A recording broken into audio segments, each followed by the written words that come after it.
रहस्यमय अभिनय करते हुए जतिन ने मन ही मन सोचा। उसने अपने चौड़े हाथ से कृपाण की मूठ को पकड़ लिया और लाल रंग की कृपाण खींची।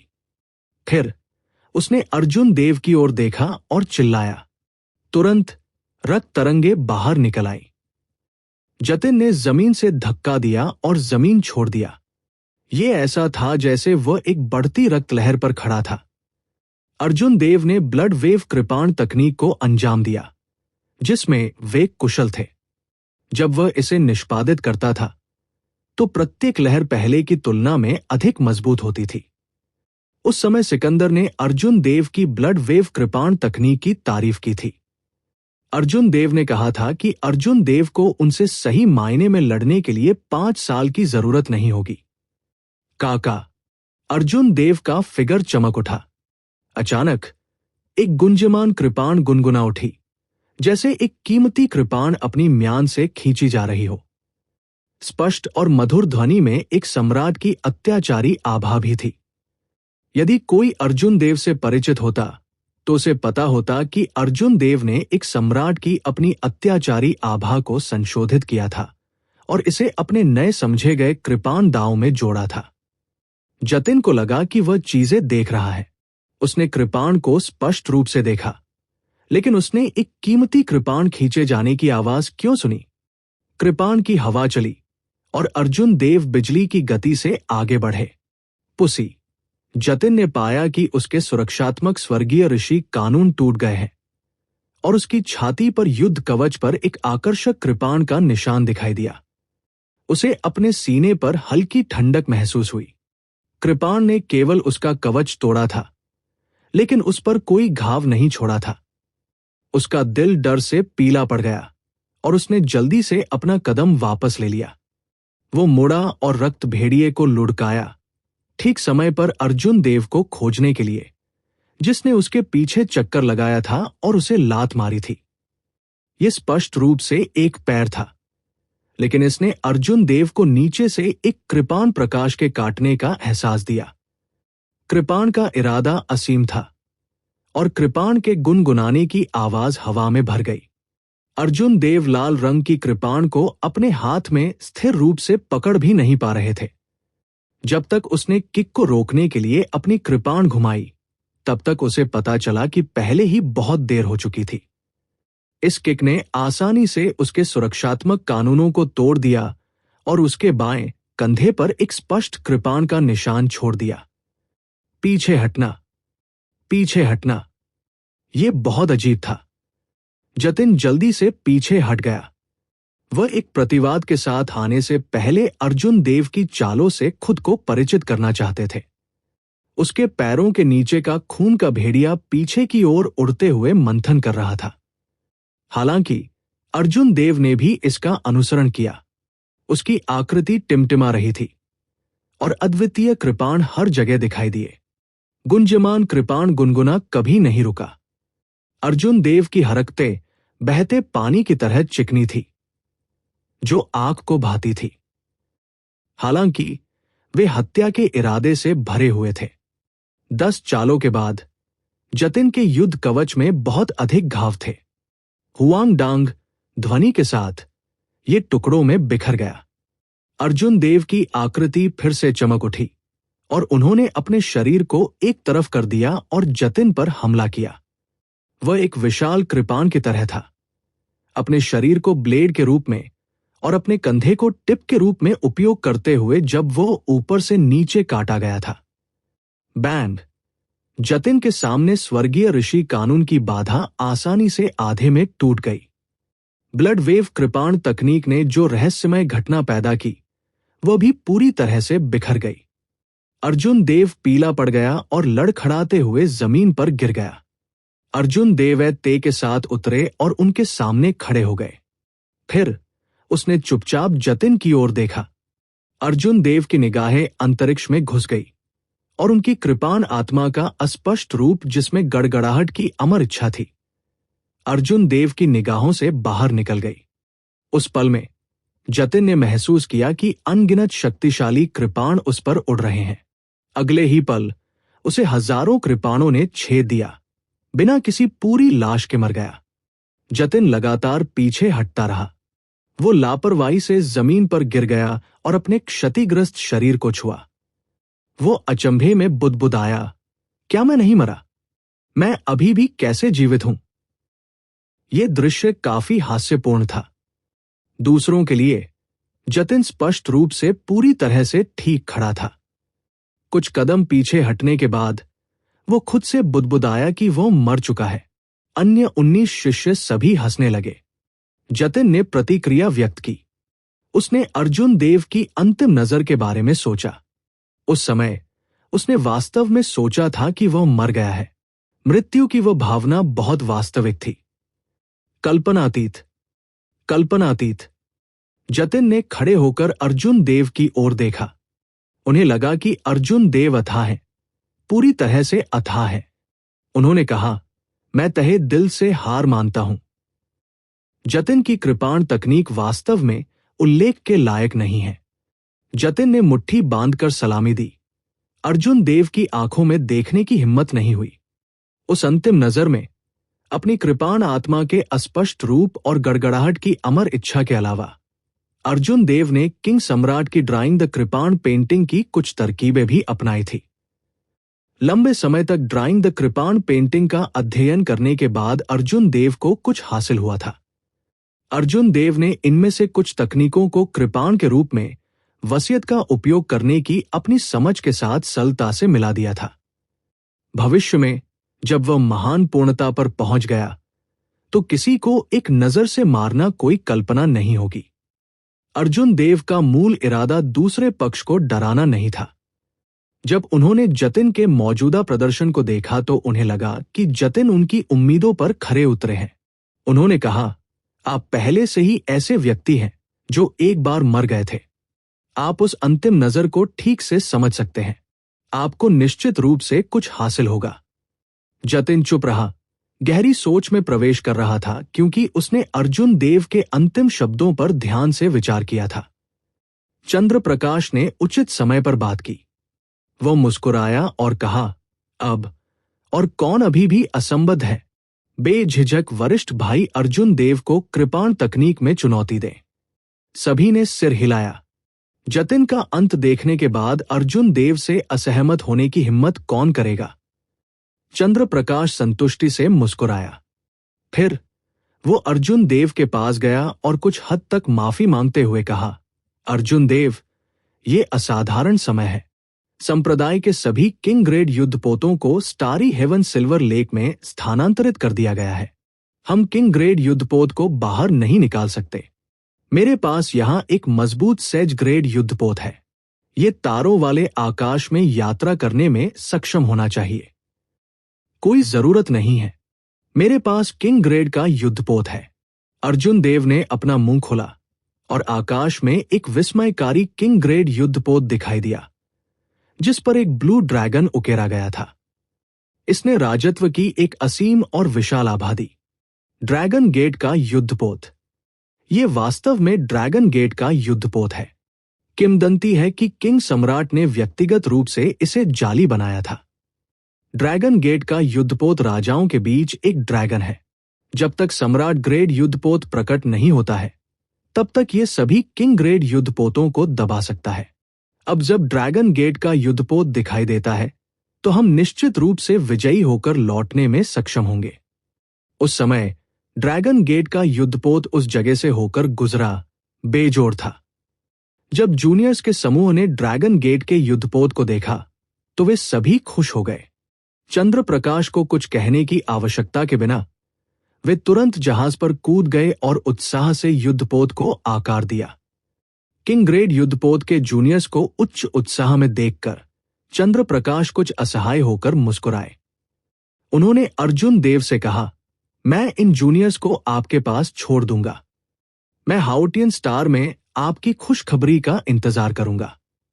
हम भविष्य में फिर मिलेंगे। अर्जुन देव ने धीरे से ड्रैगन गेट के युद्धपोत पर छलांग लगाई। फिर उसने अपना हाथ लहराया और उन पर ताबीज लिपियों के साथ 18 पाल ऊपर उठ गए।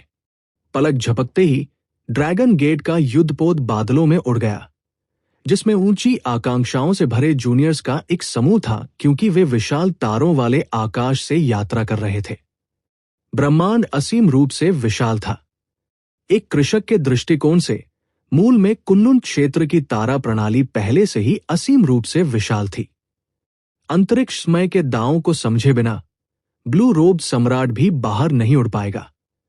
कई अलग अलग तरह के अनगिनत सितारे थे। हालांकि कई सितारों में से जिन्हें कुनलुन क्षेत्र के विभिन्न गुटों द्वारा खोजा जा सकता था, उन्हें संसाधन सितारों के रूप में जाना जाता था।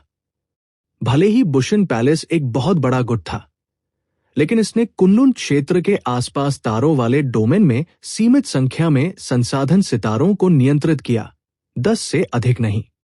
प्रत्येक संसाधन सितारे में असीमित धन, सभी प्रकार के दुर्लभ अयस्क और अनगिनत स्पिरिट वेंस शामिल थे। हर साल बुशन पैलेस को संसाधनों का एक बड़ा हिस्सा प्राप्त होता है। यही कारण था कि बुशन पैलेस उन्हें देवलोक डोमेन के विभिन्न प्रमुख संप्रदायों में वितरित करने में सक्षम था।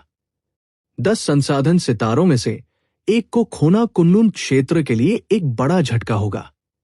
महान अराजकता की शुरुआत के साथ 5 प्रमुख दौड़ों के शिखर पावर हाउस ने जानबूझकर ग्रैंडमास्टर स्तर के मार्शल ऋषियों, ब्लू रोब सम्राट और सम्राट रुद्र को संसाधन सितारों से वापस ले लिया। उन्होंने कई क्रूर लड़ाइयां बनाई। अराजकता के बीच बुशन पैलेस ने पहले ही 2 संसाधन सितारों को खो दिया है। अब तीसरा संसाधन स्टार, ड्रैगन वुड स्टार, भी खतरे में था। ड्रैगन वुड स्टार की अधिकांश सतह समुद्र से ढकी हुई थी। विशाल समुद्र तारों की तरह दिखने वाले द्वीपों से भरा हुआ था। इस तारे पर, जो पूरी तरह से समुद्र से बना था, द्वीपों को नियंत्रित करना आसपास के समुद्री क्षेत्र को नियंत्रित करने के बराबर था। चाहे वह समुद्र के तल पर स्पिरिट प्लांट्स हो, गहरे समुद्र में अयस्क नसें हों, या द्वीपों पर संसाधन खदानें हों, उन सभी को संचालन जारी रखने के लिए आधार के रूप में एक द्वीप की आवश्यकता थी। इसलिए द्वीपों के लिए लड़ाई अत्यंत महत्वपूर्ण हो गई। ड्रैगन वुड स्टार के सबसे बड़े द्वीप पर एक राजसी शहर खड़ा था। शहर में 10 लाख नागरिक थे। ये कुनलुन क्षेत्र के शहरों से अलग नहीं दिखता था। फर्क सिर्फ इतना था कि शहर के लोग या तो शक्तिहीन सामान्य लोग थे या मार्शल मोनार्क विशेषज्ञ थे। यह अजीब नहीं था कि एक संसाधन सितारे पर इतने सारे सामान्य लोग थे। सभी प्रकार की अकनसों की खुदाई के लिए बहुत अधिक जनशक्ति की आवश्यकता होती है। यह बहुत खतरनाक या तकनीकी नहीं था। इसके लिए केवल साधारण शारीरिक शक्ति की आवश्यकता होती थी। काश्तकारों के लिए ऐसा करना अतिशयोक्तिपूर्ण होगा। संसाधन सितारे पर काश्तकारों का मुख्य उद्देश्य इन सामान्य लोगों को सूक्ष्म जानवरों से बचाना था। हालांकि इस अराजक काल में काश्तकारों ने अपना अधिकांश समय लाश दौड़ से लड़ने में बिताया। बुशन पैलेस का मुख्यालय इस द्वीप पर द्वीप के बीच में एक ऊंचे पहाड़ पर बनाया गया था। पहाड़ के खिलाफ निर्मित रक्षात्मक टावरों और विशाल मजबूत पत्थर के घरों की पंक्तियां थी। वहां कई फैंसी इमारतें नहीं थी और सब कुछ व्यावहारिकता के लिए बनाया गया था। पहाड़ के शिखर को समतल करने के बाद एक राजसी महल बनाया गया था। महल के अंदर ड्रैगन वुड स्टार के वर्तमान प्रशासक श्रेष्ठ आहूजा ने मेज पर भौतिक मानचित्र को देखा। कुछ हद तक इस बात को लेकर असमंजस में थे कि क्या करना है। नक्शा ड्रैगन वुड स्टार के लघु संस्करण की तरह था। सभी महत्वपूर्ण द्वीप इसमें केंद्रित थे। द्वीपों पर लगे झंडों से बुशन पैलेस के सामने आने वाली गंभीर स्थिति को देखा जा सकता था। बुशन पैलेस का प्रतिनिधित्व करने वाले नीले झंडे सभी एक साथ इकट्ठे हुए थे। कॉप्स गॉड पैलेस का प्रतिनिधित्व करने वाला काला झंडा बुशन पैलेस की रक्षा रेखा पर लक्षित एक दबंग तीर की तरह था। दोनों गुटों से दूर एक जगह पर मड्डी स्काई गेट था, जो स्थिति का फायदा उठाना चाहता था और लूट का हिस्सा लेना चाहता था। उन्होंने दोनों गुटों को लालच से देखा और उन्हें कम करके नहीं आंका जा सकता था। हुंश! एक उड़ती हुई तलवार दीवार को छेद कर कमरे में दिखाई दी। यह बुशन पैलेस की अनूठी उड़ने वाली तलवार संचार तकनीक थी। श्रेष्ठ आहूजा ने अपना हाथ बढ़ाया और तलवार में जानकारी तुरंत उसके दिमाग में आ गई। उसकी अभिव्यक्ति मदद नहीं कर सकी, लेकिन भद्दा हो गया। रक्षा की दूसरी पंक्ति भी गिर गई थी। 308 मार्शल सम्राट, 100 अर्ध ऋषि, 30 अवर ग्रेड मार्शल ऋषि और द्वीप की रखवाली करने वाले 10 औसत दर्जे के ग्रेड मार्शल ऋषि सभी युद्ध में मारे गए। केवल 3 सुपीरियर ग्रेड मार्शल ऋषि ही भागने में कामयाब रहे। सॉवरेन मार्शल सम्राटों ने जानबूझकर जो अराजकता पैदा की, वो बच्चों के खेल की तरह लग रही थी। हालांकि उनकी क्रूरता चौंकाने वाली थी। दुखद वध और एक के बाद एक जीवन के गायब होने से सभी को गंभीर वास्तविकता का सामना करना पड़ा। ये कोई अनुभवात्मक प्रशिक्षण नहीं था जिस पर उन्होंने चर्चा की थी। इसके बजाय ये एक सच्चा नरसंहार था। एक को अपना सब कुछ लगाना पड़ता था, अन्यथा वे बस मर सकते हैं। केवल सबसे मजबूत बचे लोग ही भविष्य के राक्षसी ईश्वर रक्त बलिदान का सामना कर सकते हैं। यदि वे अब अपने प्रति अधिक निर्दयी नहीं होते, तो समय आने पर वे एकतरफा नरसंहार को स्वीकार नहीं कर पाते। श्रेष्ठ आहूजा ने मानचित्र पर छोटे नीले झंडे निकाले और उनकी जगह लाश भगवान महल का प्रतिनिधित्व करने वाले काले झंडे लगाए। फिर उन्होंने आह भरी और कहा, रक्षा की पहली और दूसरी पंक्तियां पहले ही टूट चुकी हैं। अब रक्षा की केवल अंतिम 3 पंक्तियां बची हैं। रिपोर्टिंग। सिकंदर को बुशिन पैलेस से आदेश मिला कि वह सुदृढ़ीकरण प्रदान करने के लिए पूर्णिमा मंडप के 30 मार्शल ऋषियों को लाए। रिपोर्टिंग। बाहु जिमेन को बुशिन पैलेस से सुदृढ़ीकरण प्रदान करने के लिए जिमेन कबीले के 20 मार्शल ऋषियों को लाने का आदेश मिला। रिपोर्टिंग। नवीन मित्तल को बुशिन पैलेस से सुदृढ़ीकरण प्रदान करने के लिए 10 महान युद्ध क्षेत्रों के 30 मार्शल संतों को लाने का आदेश मिला। रिपोर्टिंग। धनुष रेड्डी को बुशिन पैलेस से आदेश मिला कि वो 1000 रहस्य संप्रदाय के 20 मार्शल ऋषियों को सुदृढ़ीकरण प्रदान करने के लिए लाए। रिपोर्टिंग। बीरांशु को बुशिन पैलेस से सुदृढ़ीकरण प्रदान करने के लिए एक्सट्रीम यिन संप्रदाय के 40 मार्शल ऋषियों को लाने का आदेश मिला। जैसे ही श्रेष्ठ आहूजा चिंता में डूब गए, बाहर के किसान रिपोर्ट लेकर आए। जब श्रेष्ठ आहूजा ने उनकी बात सुनी, तो वो खुश हुए बिना नहीं रह सके। सुदृढ़ीकरण आखिरकार आ गया था। इन सुदृढ़ीकरणों की गुणवत्ता के आधार पर महान परिवारों के विभिन्न 9 रैंकों ने वास्तव में बहुत प्रयास किया था। अधिकांश मार्शल ऋषि, जिन्हें उनके संप्रदायों ने स्टारी हेवन सिल्वर लेक में नहीं भेजा था, आ गए थे। हालांकि ऐसा लग रहा था कि एक संप्रदाय अभी तक नहीं आया था, हाउटियन संप्रदाय। इसके बारे में सोचने के बाद श्रेष्ठ आहूजा ने उन पर ज्यादा उम्मीद नहीं जताई। हाउटियन संप्रदाय ने एक बार 2 लोगों को स्वर्गीय ओज दिव्य वसंत में भिगोया था। उनमें से अर्जुन देव ने दिव्य वसंत के बहुत सारे सार को अवशोषित कर लिया था। 2 लोगों के खून ने स्वर्गीय ओज दिव्य स्प्रिंग पिल को परिष्कृत किया था, जो अन्य संप्रदायों से कहीं आगे निकल गया था, जिससे हाउटियन संप्रदाय की ताकत बढ़ गई थी।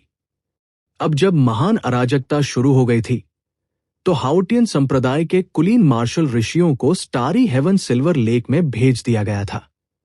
महान परिवारों के अन्य 9 रैंकों की तुलना में वे कई मार्शल ऋषियों को लाने में सक्षम नहीं होंगे। इसके अलावा उनमें से ज्यादातर अवर ग्रेड मार्शल ऋषि होंगे। सिकंदर, बहु जिमेन, बिरांशु और अन्य लोगों ने महल के बाहर प्लाजा में बातचीत की। मजबूत आभा वाले कई पुरानी पीढ़ी के मार्शल ऋषि उनके पीछे खड़े थे। युवा पीढ़ी के मार्शल ऋषि बहुत कम थे।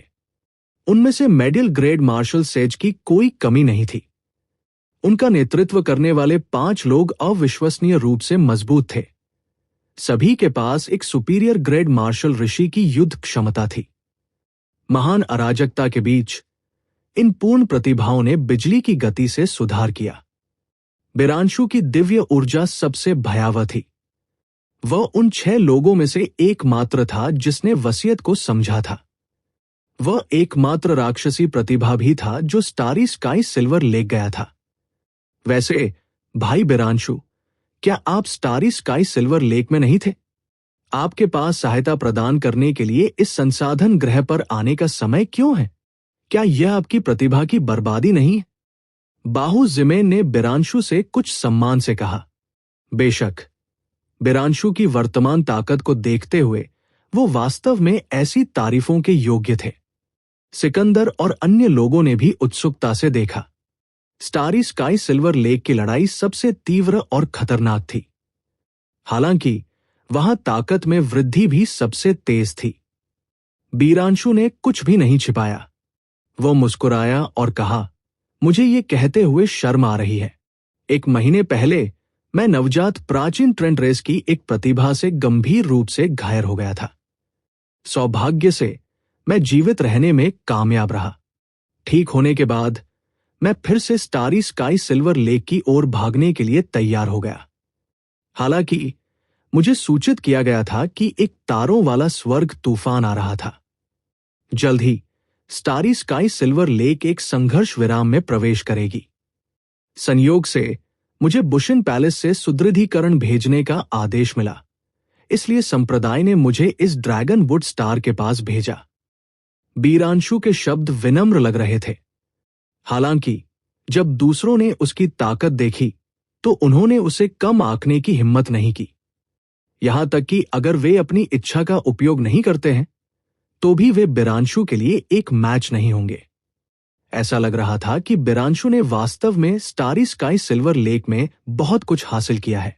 नवीन मित्तल ने कुछ अविश्वास के साथ कहा, क्या नवजात प्राचीन जातियों की वे प्रतिभाएं वास्तव में इतनी मजबूत हैं? बीरांशु के हाव भाव गंभीर हो गए। अपने दिल में कुछ डर के साथ उन्होंने कहा, वे बहुत मजबूत हैं, कृषि से बहुत कमजोर नहीं हैं। उनमें से 1 या 2 कृषिव के बराबर भी हो सकते हैं। यदि उनकी छोटी आबादी के लिए नहीं तो कुनलुन महाद्वीप पर 5 प्रमुख जातियों का प्रभुत्व नहीं हो सकता है। बहु जिमेन ने बातचीत को संभाला और कहा, कोई बात नहीं। ऐसा लगता है कि भाई बिरांशु ने स्टारी स्काई सिल्वर लेक में बहुत कुछ हासिल किया है। इस बार जब हमें सुदृढ़ीकरण भेजने का आदेश प्राप्त हुआ तो भाई बिरांशु निश्चित रूप से नेतृत्व करेंगे और सबसे अधिक सैन्य गुण प्राप्त करेंगे। कौन जानता है, आपको बुशन पैलेस में एक मार्क्वेस से सम्मानित किया जा सकता है। बीरांशु अपने मन में यही सोच रहे थे। हालांकि उन्होंने फिर भी एक विनम्र अभिव्यक्ति रखी। सिकंदर को लगा कि ये अजीब है।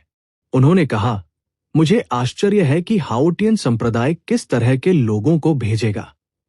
मैंने सुना है कि उनके सभी अभिजात वर्ग स्टारी स्काई सिल्वर लेक में हैं। बीरांशु ने सिर हिलाया और कहा, हाउटियन संप्रदाय इस बार स्टारी स्काई सिल्वर लेक में सुर्खियों में है। बेदेही के अलावा जो पहले की तरह मजबूत है, 2 नई प्रतिभाएं भी हैं। एक को प्रभातिका कहा जाता है और दूसरे को सुमन कहा जाता है। उनकी विकास गति बेहद भयानक है। उस स्थिति में ऐसा लगता है कि वे इस बार किसी भी सभ्य लोगों को बाहर नहीं भेज पाएंगे। वे केवल गतियों से गुजरने में सक्षम होंगे और कई सैन्य गुण प्राप्त नहीं कर पाएंगे।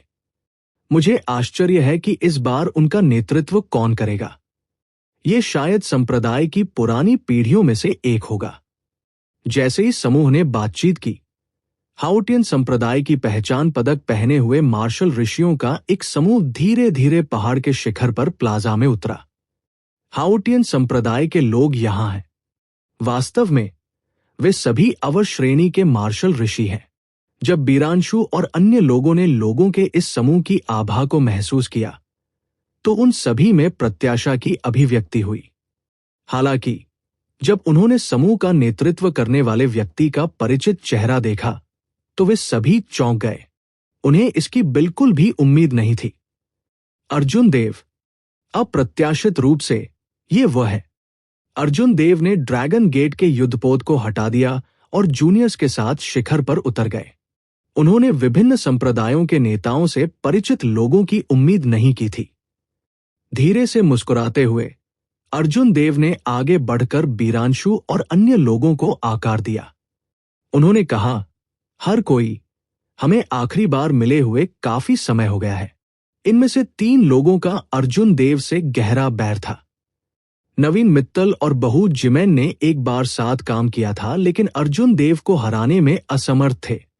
उन्हें बेरहमी से रौंद दिया था। बिरांशु की स्थिति बिना कहे चली गई। वह कभी देवलोक डोमेन के 7 दिग्गजों में से एक थे। हालांकि वह दुनिया की सभी उत्कृष्ट प्रतिभाओं के सामने हार गए थे, जिससे उनकी प्रतिष्ठा गिर गई थी। जहां तक 1000 मिस्ट्री संप्रदाय के धनुष रेड्डी की बात है, तो अर्जुन देव को अर्जुन देव से कोई शिकायत नहीं थी। लेकिन अर्जुन देव ने अपनी मंगेतर की नाक को तब तक थपथपाया था जब तक कि वह टेढ़ी नहीं हो गई। इस प्रकार धनुष रेड्डी अपने गुस्से को दबा रहे थे। अर्जुन देव से कोई बैर नहीं था। वह था पूर्णिमा मंडप का सिकंदर। हालांकि जब से अर्जुन देव प्रकट हुए, सिकंदर ने अब खुद को 18 दक्षिणी प्रांतों का शीर्ष ब्लेड्समैन कहने की हिम्मत नहीं की। अर्जुन देव को नहीं पता था कि सिकंदर क्या सोच रहा है। कड़ाई से कहे तो इन 5 लोगों से उनकी कोई दोस्ती नहीं थी।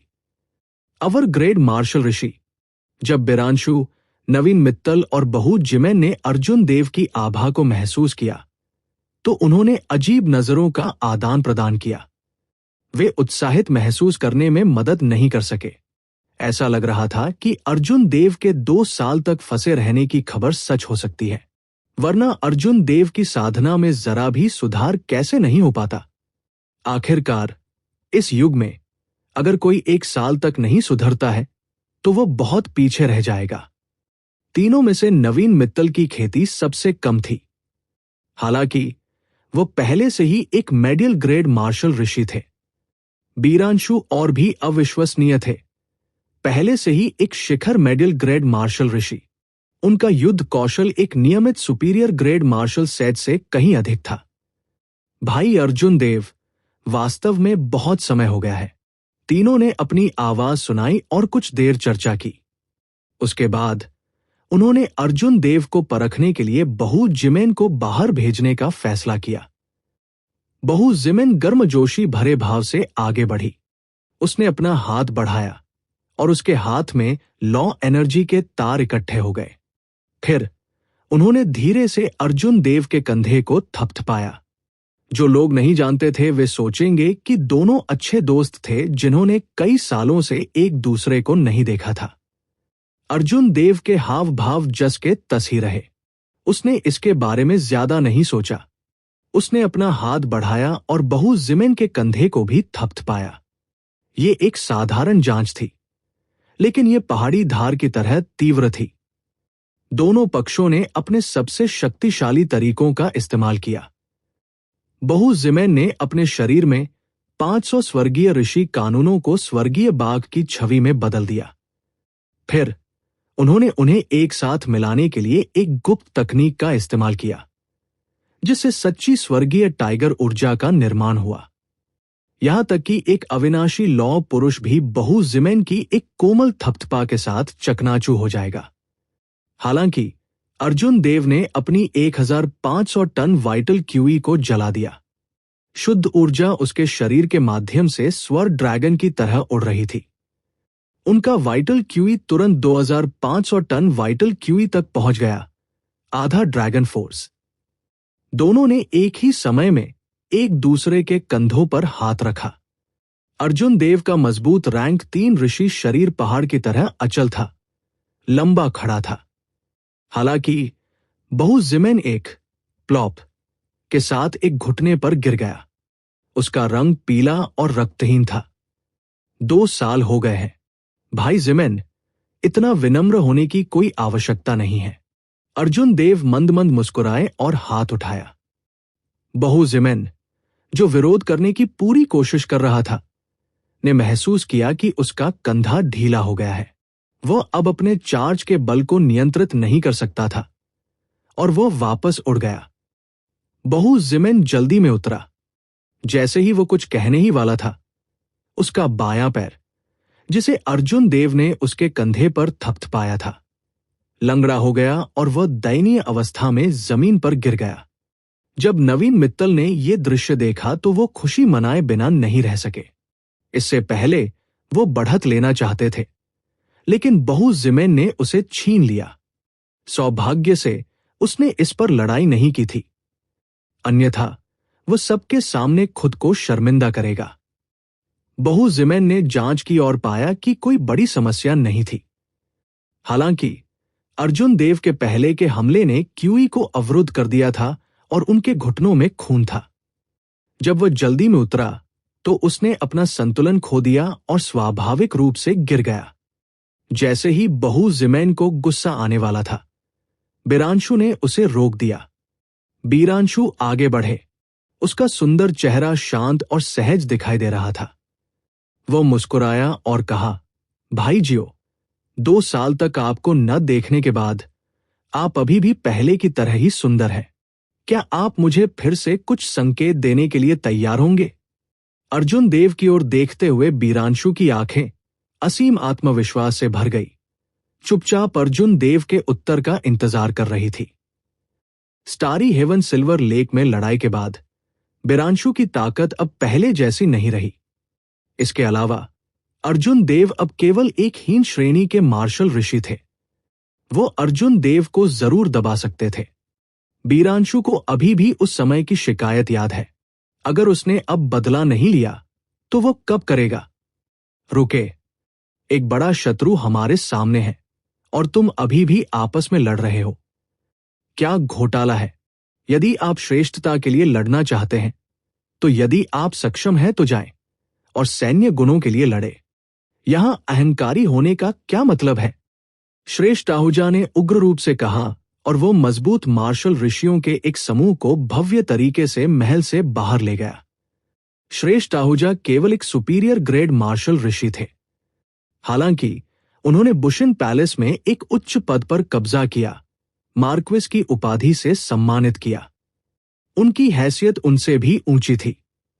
बीरांशु श्रेष्ठ आहूजा को नाराज करने को तैयार नहीं था। उसने ठंड से खर्राटे लिए और घूम गया।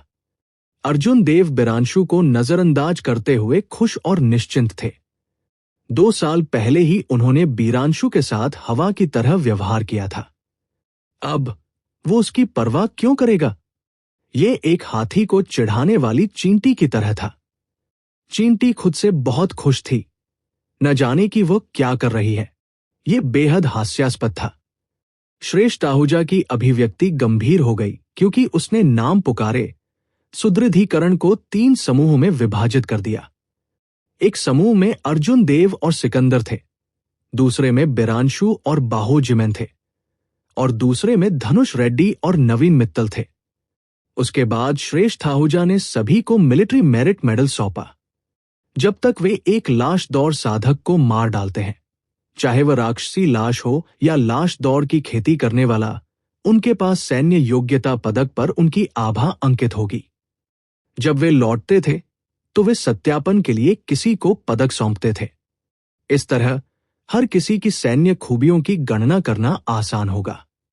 सैन्य योग्यता पदक धारण करने वाले सुदृढ़ीकरण को देखकर श्रेष्ठ आहूजा ने ठंडे स्वर में कहा, मैं आपको सलाह देता हूं कि आप अपने गार्ड को कम न करें। लाश जाति के नेता अंडरवर्ल्ड फायर सॉवरेन और व्हाइट बोन सॉवरेन के वंशज वजीर और लंकेश हैं। इससे पहले 2 संसाधन सितारे इन 2 लोगों के हाथों गिर गए थे। कई सुपीरियर ग्रेड मार्शल ऋषि उनके हाथों मारे गए। अभी ये ड्रैगन वुड स्टार केवल रक्षा की अंतिम पंक्ति के साथ बचा है। यदि हम इसे खो देते हैं तो दूसरा पक्ष हमारे द्वीप तक पहुंचने में सक्षम होगा। उस समय पूरा ड्रैगन वुड स्टार हाथ बदल देगा। जब सभी ने वजीर और लंकेश के नाम सुने तो वे दंग रह गए। जाहिर है उन्हें उम्मीद नहीं थी कि उनके प्रतिद्वंद्वी ये दोनों होंगे। कॉर्प्स गॉड पैलेस के पैलेस मास्टर के अलावा 4 संप्रभु मार्शल सम्राट थे। 4 सॉवरेन मार्शल सम्राटों के वंशजों ने इस अराजकता में अपना नाम कमाया था। वे सभी कृशिव के बाद दूसरे स्थान पर चरम प्रतिभाशाली थे, बेहद मजबूत। सभी के पास अविश्वास के भाव थे क्योंकि उन्होंने पूछा, क्या हो रहा है? ये दोनों स्टारी हेवन सिल्वर लेक पर क्यों नहीं जा रहे हैं?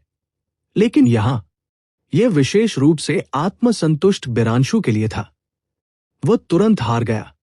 मूल रूप से उन्होंने सोचा था कि स्टारी हेवन सिल्वर लेक छोड़ने के बाद वो भीड़ से बेजोड़ दिखेंगे। अप्रत्याशित रूप से वह अभी भी दो परेशान करने वाले लोगों से मिला। हालांकि इसके बारे में सोचने के बाद इन दोनों लोगों ने स्टारी हेवन सिल्वर लेक में जाने की भी हिम्मत नहीं की। शायद वे अपनी प्रतिष्ठा पर खरे नहीं उतरे। अगर मैं उन्हें हरा सकता हूं तो मुझे निश्चित रूप से सैन्य योग्यता वाला राजा से सम्मानित किया जाएगा। मैं बुशिन पैलेस से अनगिनत लाभ प्राप्त करने में सक्षम होऊंगा। श्रेष्ठ आहूजा को इस बात की परवाह नहीं थी कि ये लोग क्या सोचते हैं। उन्होंने जारी रखा, आप छो जल्दी से रक्षा की तीसरी पंक्ति के द्वीप पर जाएं। दूसरे पक्ष का मनोबल ऊंचा है, वे एक बार में चार्ज कर सकते हैं। जैसे ही सभी जाने वाले थे, बिरांशु ने अर्जुन देव को बुलाया और कहा, क्या आप मेरे साथ शर्त लगाने की हिम्मत करते हैं? भगवान श्रेष्ठ के शब्द कुछ मायने रखते हैं। इस बार मैं आपके साथ फिर से शर्त लगाऊंगा। आइए देखें कि कौन अधिक सैन्य गुण प्राप्त कर सकता है। अर्जुन देव लंबे समय से इस तरह के मुर्गे बांध देने का खेल खेलने से इनकार कर रहे थे, लेकिन चूंकि दूसरे पक्ष ने बात की थी, इसलिए अर्जुन देव मंच से डरना नहीं चाहते थे। कुछ देर सोचने के बाद अर्जुन देव को एक आइडिया आया। उन्होंने मुस्कुराते हुए कहा, यदि आप प्रतिस्पर्धा करना चाहते हैं तो ये ठीक है, हालांकि आपको कुछ दाव जोड़ने होंगे। मुझे स्नो कबीले से प्राप्त विरासत में मिली मार्शल तकनीक में बहुत दिलचस्पी है। यदि आप हार जाते हैं तो आपको इसे सौंपना होगा। उसके बारे में क्या ख्याल है? बहुत अच्छा। यदि आप हार जाते हैं तो आप स्वेच्छा से मुझे अपने चेहरे पर कदम रखने देंगे। आज से मैं बिरांशु जहां भी हूं, तुम गायब हो जाओगे। बीरांशु को अपनी जीत का पूरा भरोसा था। वह अब 2 साल पहले का बिरांशु नहीं था। उसे उस निराशा को बाहर निकालने की जरूरत थी जिसे वह अपने दिल में दबा रहा था। अर्जुन देव ने उन्हें कैसे भी रौंद दिया, उन्हें बेरहमी से उन्हें रौंदना पड़ा, अन्यथा वह इस हताशा को कभी बाहर नहीं निकाल पाएगा। सिकंदर और अन्य लोग कुछ चौंक गए। बीरांशु का दाव बहुत बड़ा था। अगर अर्जुन देव हार जाते और रौंद जाते हैं तो वह भविष्य में भी जीवित नहीं रह पाएंगे। ये एक सौदा है। मुझे उम्मीद है कि समय आने पर आप अपना वादा निभाएंगे। अर्जुन देव ने कोई डर नहीं दिखाया।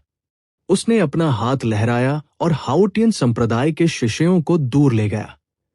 वरिष्ठ भाई अर्जुन देव, आपने ये कैसे किया? आपने लापरवाही से अपना हाथ उठाया और बहु जिमेन को दूर से गिरा दिया। ये सही है, वह सही है। आपने ये कैसे किया? क्या आपने स्पष्ट रूप से पहले ही जाने नहीं दिया? बड़े भाई अर्जुन देव, बड़े भाई अर्जुन देव। रक्षा की तीसरी पंक्ति के रास्ते में हाउटियन संप्रदाय के लोगों का समूह समुद्र की सतह पर चला गया। अर्जुन देव से सबसे पहले प्रश्न पूछने के लिए लड़ रहा था। उस कदम ने अभी अभी इन जूनियर्स को झकझोर दिया था। उन्होंने स्पष्ट रूप से एक ही समय में एक दूसरे के कंधों पर हाथ रखा था। उसने स्पष्ट रूप से उसी समय बहु जिमेन के कंधे पर अपना हाथ रखा था। हालांकि देवलोक डोमेन की प्रसिद्ध उत्कृष्ट युवा प्रतिभा बहु जिमेन ने एक घुटने के बल घुटने टेक दिए थे। उसके बाद उसने स्पष्ट रूप से जाने दिया था, लेकिन वो फिर से गिर गया। इससे उन्हें बुरी तरह हंसी आई। अगर अर्जुन देव इस चाल को सीख सकते हैं तो वह निश्चित रूप से बहुत शांत होंगे। भविष्य में वह निश्चित रूप से सुर्खियों में रहेंगे। उनमें जतिन सबसे ज्यादा सक्रिय थे। अर्जुन देव से हारने के बाद, विशेष रूप से अंत में उस अविश्वसनीय नजर, जतिन चौंक गए और अब अर्जुन देव को कम नहीं आंक। उन जूनियर्स की तुलना में जिन्होंने व्यक्तिगत रूप से अर्जुन देव की ताकत का अनुभव नहीं किया था, जतिन ने अर्जुन देव को और भी अधिक आदर्श माना। पिछले कुछ दिनों में जतिन कभी कभी अर्जुन देव से उनकी कृपाण तकनीकों पर सलाह मांगते थे। उन्होंने बहुत कुछ हासिल किया और अर्जुन देव के बारे में अपनी राय पक्की की। अब जब जतिन ने अर्जुन देव को बहु जीवन को कम करते देखा, जो उसे शर्मिंदा करने की तैयारी कर रहा था, तो वह तत्काल इस कदम को सीखना चाहता था। अर्जुन देव कुछ बेबसी से मुस्कुराया। यह सिर्फ एक साइड स्किल था। एक ऐसा कौशल जिसका उल्लेख बिल्कुल भी नहीं किया जा सकता। फिर भी जूनियर्स का यह समूह भयानक रूप से उत्साही था। अरे ठीक है, बड़े भाई अर्जुन देव बताते हैं कि बीरांशु पिछले 2 सालों में बहुत अलग रहे हैं। वह स्टारी हेवन सिल्वर लेक में अनुभवात्मक प्रशिक्षण ले रहे हैं और तेजी से सुधार हुआ है। उसे आपके साथ शर्त जीतने का भरोसा होना चाहिए। जतिन मदद नहीं कर सका, लेकिन चिंतित हो गया जब उसने अर्जुन देव के साथ बीरांशु के अंतिम दाव के बारे में सोचा। स्टारी हेवन सिल्वर लेक कुन्लुन क्षेत्र में एक रहस्यमय गुप्त क्षेत्र था। ये एक चांदी की झील थी जो तारों वाले आकाश में पूरी तरह से आध्यात्मिक ऊर्जा से बनी थी। ये बहुत विशाल था और झील ने सभी प्रकार की दुर्लभ दिव्य सामग्रियों और पौधों का पोषण किया। ये एक प्राकृतिक स्वर्ग था। जहां तक डिटेल्स की बात है तो अर्जुन देव को ज्यादा कुछ नहीं पता था। उसने केवल इतना सुना कि वहां कई रहस्यमय वस्तुएं थी। बुशिन पैलेस, कॉप्स god palace, spirit palace, 1000 deity church और फीन डोमेन के रॉयल कोर्ट सभी ने अपने अभिजात वर्ग को वहां भेजा। प्राचीन जातियों की कुछ प्रतिभाएं जो हाल ही में दिखाई दी, वे भी स्टारी हेवन सिल्वर लेक की ओर दौड़ पड़े। अब वो जगह पहले से ही सबसे क्रूर युद्ध के मैदान में बदल गई थी। प्रसिद्ध प्रतिभाएं लगभग हर दिन गिर गई। बीरांशु के लिए स्टारी हेवन सिल्वर लेक में 2 साल तक रहने के लिए उनकी ताकत निश्चित रूप से एक काया पलट से गुजरी थी। हालांकि अर्जुन देव इस दाव को लेकर काफी आश्वस्त थे। अभी वो भी अपने असली युद्ध कौशल को नहीं जानता था। अब वो कितना मजबूत था। एक बार जब वह औपचारिक रूप से अपने कृपाण दांवों को समझ लेता तो वह कितना मजबूत हो जाएगा। अर्जुन देव के पास जानने का कोई तरीका नहीं था। रास्ते में अर्जुन देव जूनियर्स की लगातार बमबारी को सहन नहीं कर सके, इसलिए उन्होंने उन्हें बताया कि उन्होंने बहु जिमेन को कैसे आश्वस्त किया था। लंबा और हट्टा-कट्टा जतिन सबसे तेजी से सीखा। उन्होंने पहली कोशिश में व्यावहारिक रूप से इसे समझ लिया। अपने एक जूनियर पर इसका परीक्षण करने के बाद वो बहुत खुश हुआ। 2 अन्य जूनियर्स भी थे जिन्होंने इसे जल्दी से सीख लिया। अर्जुन देव ने उन पर नजर रखी, उन्हें अपने मन में याद किया। हालांकि ये एक अपरंपरागत दाव था। जो लोग इसे इतनी जल्दी सीख सकते थे वे निश्चित रूप से प्रतिभाशाली थे। जब समूह अभी भी लक्षद्वीप, एज़्योर मोनाक द्वीप से बहुत दूर था, अर्जुन देव अचानक रुक गए। उसने दूर से देखा और थोड़ा भौहें चढ़ा दी। अर्जुन देव की आध्यात्मिक भावना कनिष्ठों की मानसिक ऊर्जा की तुलना में बहुत अधिक मजबूत थी। वो लक्षद्वीप की स्थिति को पहले से देख सकता था। अप्रत्याशित रूप से श्रेष्ठ आहूजा सही थे।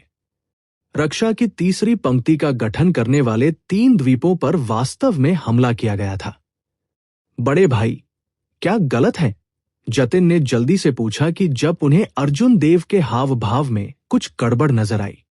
अर्जुन देव ने अपनी आध्यात्मिक चेतना को वापस ले लिया और शांति से कहा, सभी लोग तैयार हो जाओ।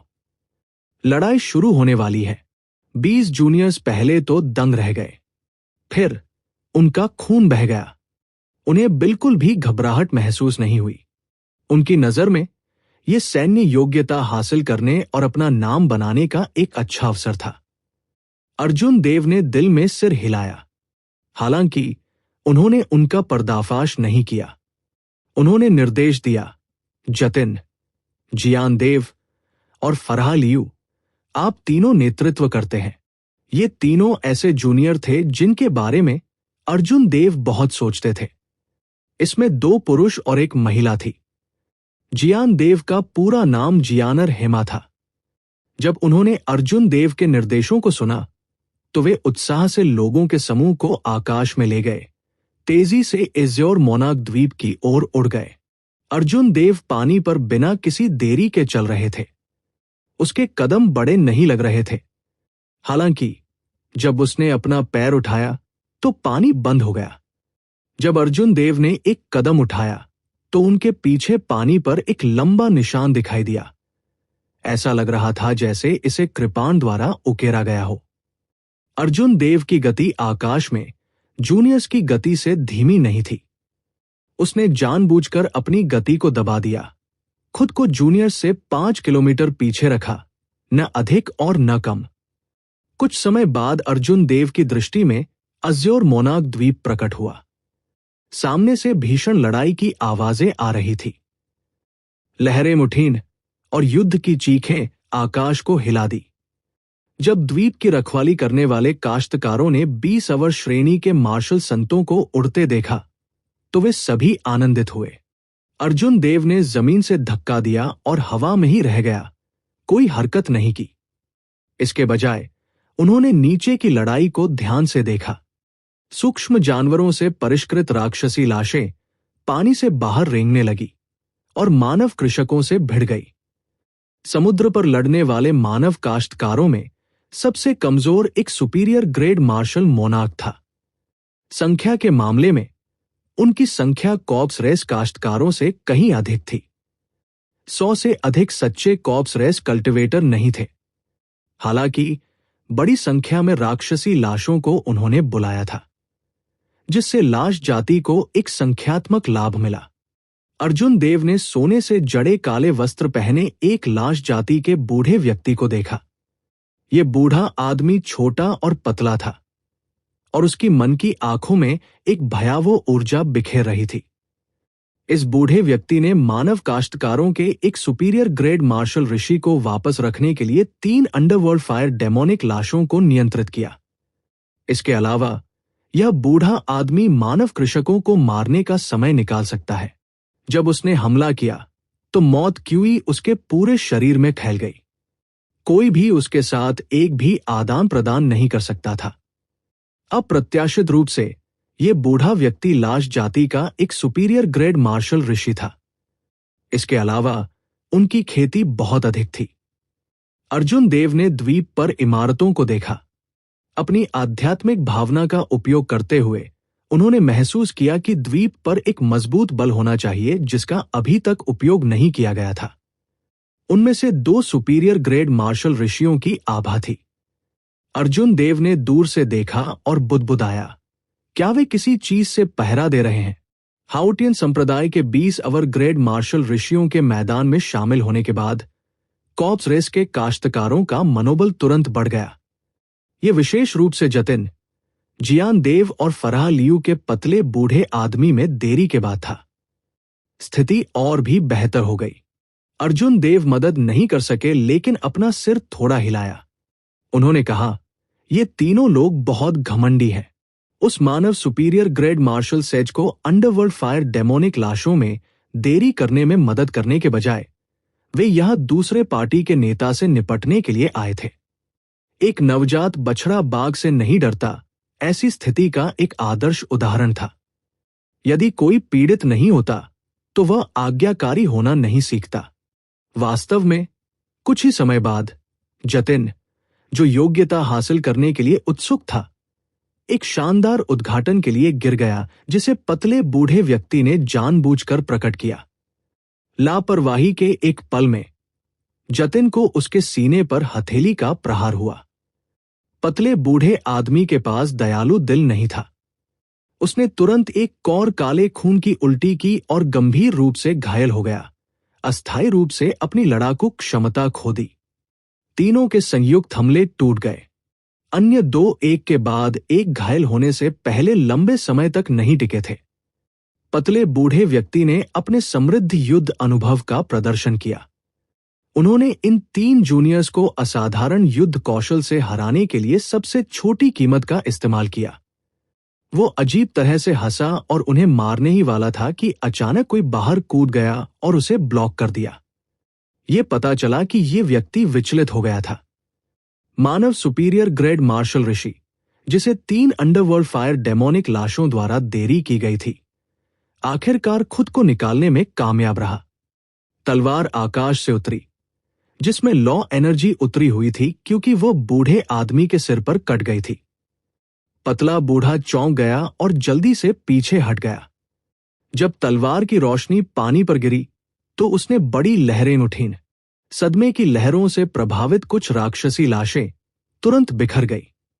तलवार की रोशनी उतरने के बाद पतले बूढ़े ने युद्ध के मैदान की स्थिति को देखा। जूनियर्स के उस समूह के अचानक जुड़ने के साथ स्थिति उलट गई थी। लाश की दौड़ अब नुकसान में थी। पीछे हटना। पतले बूढ़े आदमी ने परवाह नहीं की। वो मुस्कुराया और शेष कॉर्प्स रेस काश्तकारों को याद करने के लिए अपना हाथ लहराया। राक्षसी लाशें घटते ज्वार की तरह बिखर गई। जल्द ही कॉर्प्स रेस काश्तकारों का समूह अब दिखाई नहीं दे सकता था।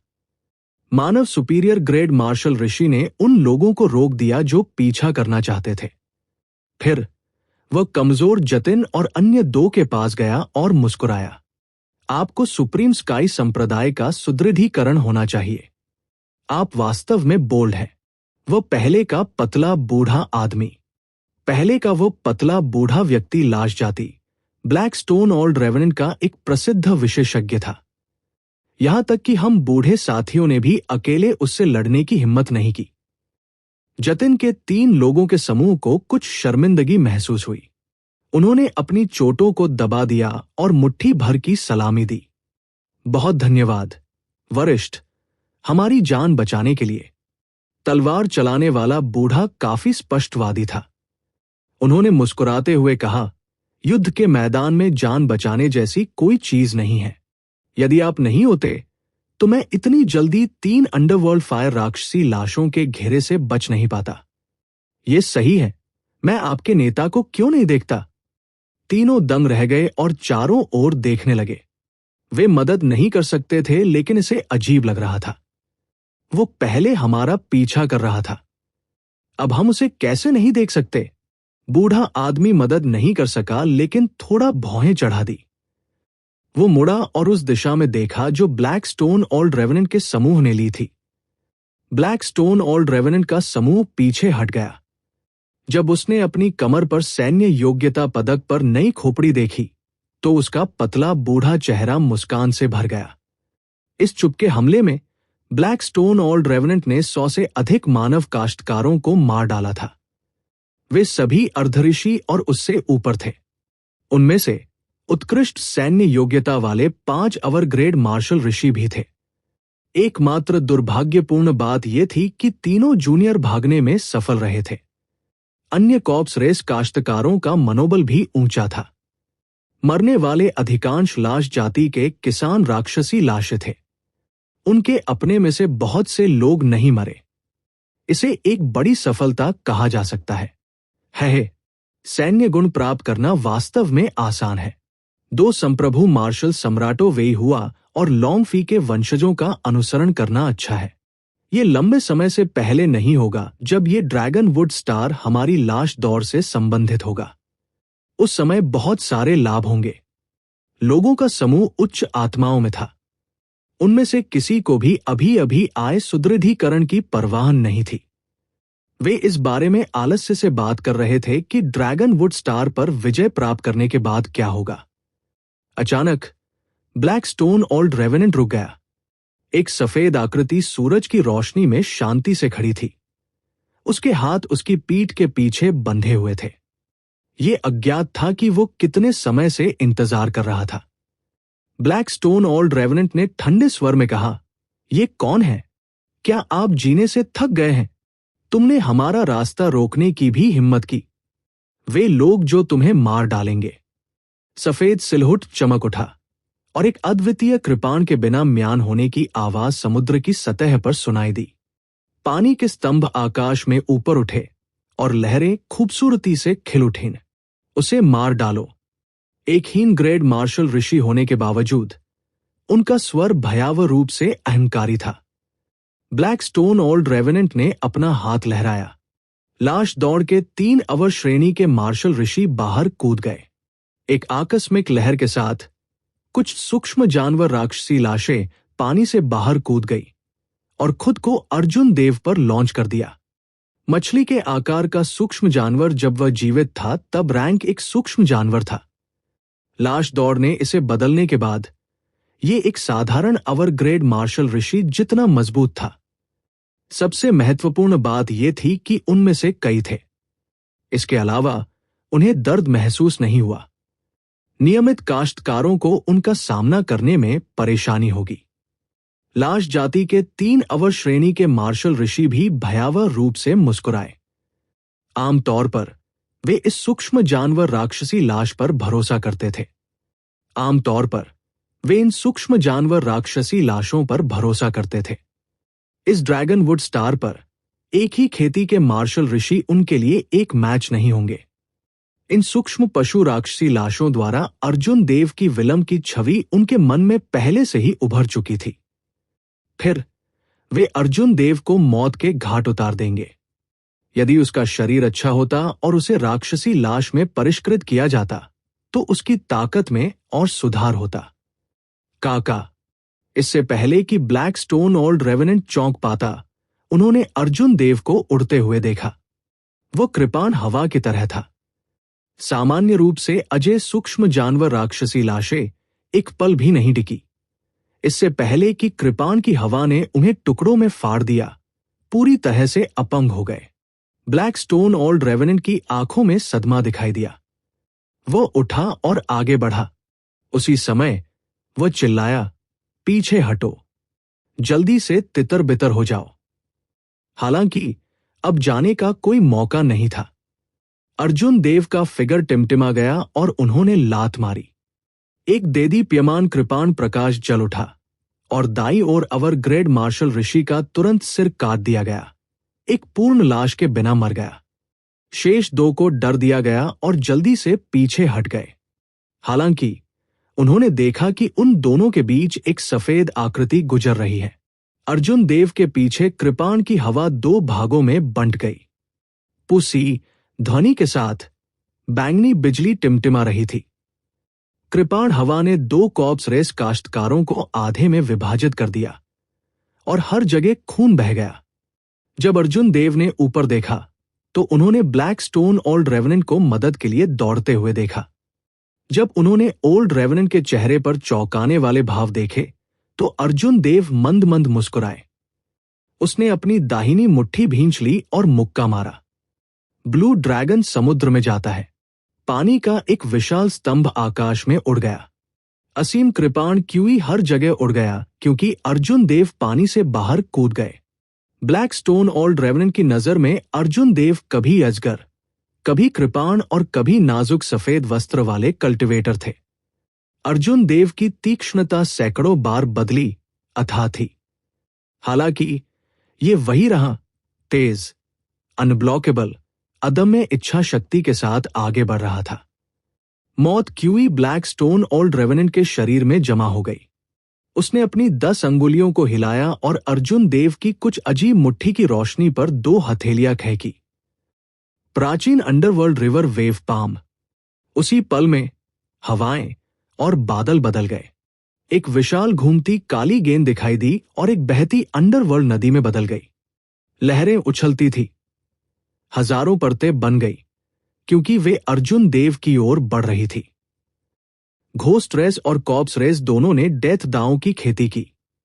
उनकी कई साधना तकनीकों और मार्शल तकनीकों को उनके वरिष्ठों द्वारा समझा गया था, जबकि उन्होंने अंडरवर्ल्ड नदी का अवलोकन किया था। स्पष्ट रूप से यह प्राचीन अंडरवर्ल्ड रिवर वेव पाम एक बेहतर पाम तकनीक थी। जब अर्जुन देव ने 2 हथेलियां भेजी तो अर्जुन देव की ओर बढ़ती हुई अंडरवर्ल्ड नदी ने डेथ क्यूई को बढ़ा दिया। जिन भ्रमों को दूर नहीं किया जा सकता था, उन्होंने अर्जुन देव को चारों दिशाओं में घेर लिया। प्रतिशोधी आत्माओं, सफेद हड्डियों, कब्रों और दुर्भावनापूर्ण आत्माओं ने शुद्धिकरण का एक दृश्य बनाया जो किसी के दिमाग को बाधित कर दिया। अर्जुन देव का हृदय शिलाखंड की तरह था। विभिन्न भ्रमों ने उनकी मानसिक स्थिति को बिल्कुल भी नहीं हिलाया। उनकी मुट्ठी की रोशनी अद्वितीय थी। टिमटिमाती बिजली, एक अस्पष्ट ब्लू ड्रैगन, गड़गड़ाहट की 40% समझी जाने वाली इच्छा और उसकी कृपाण आत्मा का अस्पष्ट रूप तेजी से बदल गया। मैं एक अपरंपरागत रास्ते पर चलता हूं, अपने खुद के एक नए रास्ते को प्रज्वलित करता हूं जो अतीत में अभूतपूर्व और भविष्य में बेजोड़ है। मैं विचार के कई स्कूलों की ताकत को मिलाता हूं और अपना खुद का कृपाण दांव बनाता हूं। भले ही सच्ची अंडरवर्ल्ड नदी उतरे, वो आपके बीच से छेद करेगी, किसी भी पानी को प्रवेश नहीं करने देगी। इसके अलावा आप सिर्फ एक भौतिक अंडरवर्ल्ड नदी हैं। इसका तीखापन हमेशा बदलता रहता है, इसे कोई ब्लॉक नहीं कर सकता। मेरे लिए तोड़ो। बूम! आसपास के भ्रम अचानक गायब हो गए। इस मुक्के ने उफनती अंडरवर्ल्ड नदी को हवा में और बादलों में गिरा दिया। ब्लैक स्टोन ओल्ड रेवेनेंट बहुत चौंक गया। उसने हाथ की सील बनाई और 3 अंडरवर्ल्ड फायर डेमोनिक लाशों को बाहर फेंक दिया। फिर वो जल्दी से पीछे हट गया। ऐसा करते हुए वह चिल्लाया, एक साथ हमला करो। उसे घेरने के लिए राक्षसी लाशों का प्रयोग करें। मैं उसे एक राक्षसी लाश में परिष्कृत करना चाहता हूं। फिर वो ग्रैंड मास्टर स्तर के मार्शल सेज की तरह मजबूत होंगे। पीछे करीब 100 कॉर्प्स रेस काश्तकारों ने जल्दी से हाथ की सील बना दी। समुद्र की सतह पर प्रकाश टिमटिमा रहा था और विभिन्न राक्षसी लाशें बाहर निकल रही थी। अर्जुन देव में खुद को लॉन्च करते समय उनकी आभा भयानक थी। अर्जुन देव के शरीर पर मृत्यु QE1 में विलीन हो गई।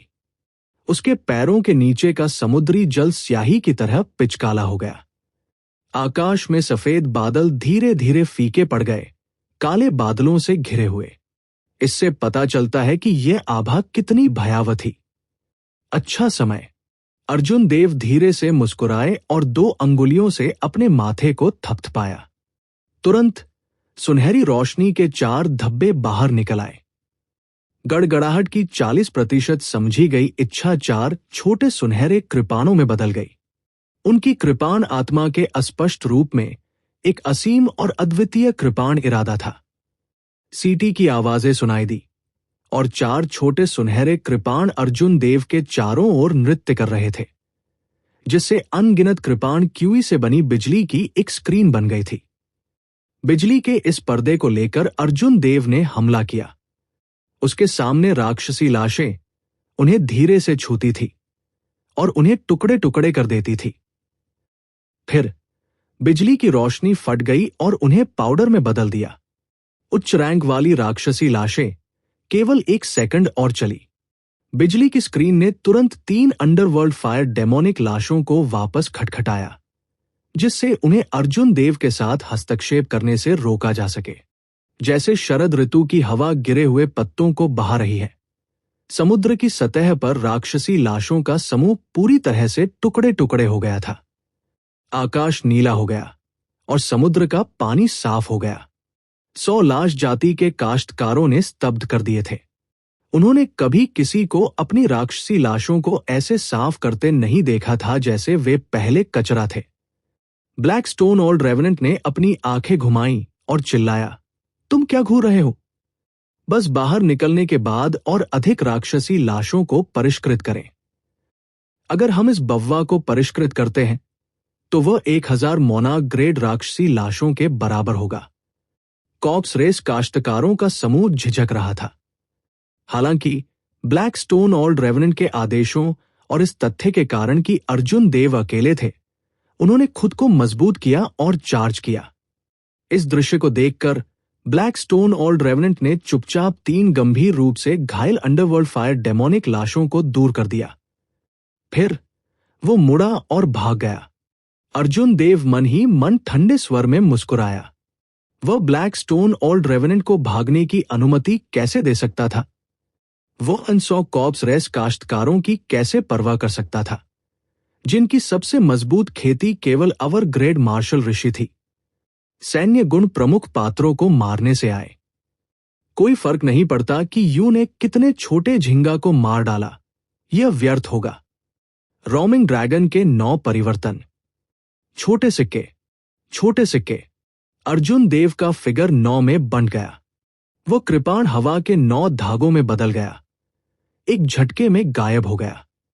जहां भी वो गुजरा, बदकिस्मत लाश दौड़ के किसान लाल रंग की रोशनी के गुच्छों में बदल गए और खोपड़ी में बदल गए जो उसके सैन्य योग्यता पदक पर दिखाई दिए। 9 आकृतियां वापस एक साथ विलीन हो गई और उन्होंने हवा को बंद कर दिया। बिजली की रोशनी फूट पड़ी क्योंकि उन्होंने भागते हुए ब्लैक स्टोन ओल्ड रेवेनेंट को पकड़ लिया। यही रहो। अर्जुन देव ने अपनी उंगलियां फैलाईं और ब्लैक स्टोन ओल्ड रेवेनेंट के सिर को पकड़ लिया। अनगिनत टिमटिमाती बिजली उसकी हथेली में इकट्ठी हो गई। हर उंगली कृपाण की तरह सख्त थी, एक तेज धार के साथ टिमटिमा रही थी। चंद्रमा का पीछा करते हुए उल्का की तरह अर्जुन देव ने अपने मजबूत भौतिक शरीर की ताकत का इस्तेमाल ब्लैक स्टोन ओल्ड रेवेनेंट की एक भुजा को फाड़ने के लिए किया। उसकी हथेली में उफनती बिजली की रोशनी ने ब्लैक स्टोन ओल्ड रेवेनेंट की बाह को हवा में उड़ा दिया। अर्जुन देव थोड़ा मुड़े, अपने शरीर को कृपाण के रूप में और अपने कंधे को टिप के रूप में उपयोग करते हुए। फिर वो ब्लैक स्टोन ओल्ड रेवेनेंट में दुर्घटनाग्रस्त हो गया।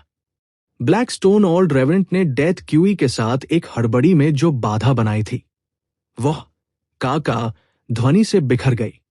ये कदम बेहद अत्याचारी था। इसमें 1500 टन बल, 90% समझ में आने वाला कृपाण इरादा और गड़गड़ाहट की अमर इच्छा शामिल थी। ये एक खजाना कृपाण था जिसे ब्लेड के रूप में किसी के शरीर के साथ बनाया गया था।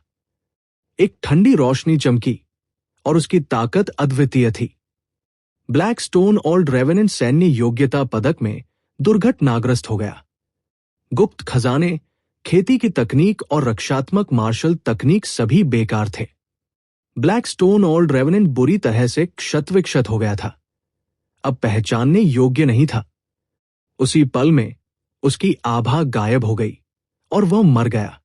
अर्जुन देव के सैन्य योग्यता पदक पर तुरंत एक चमकदार बैंगनी खोपड़ी दिखाई दी और उन्होंने आसानी से 10,000 सैन्य योग्यता एकत्र की।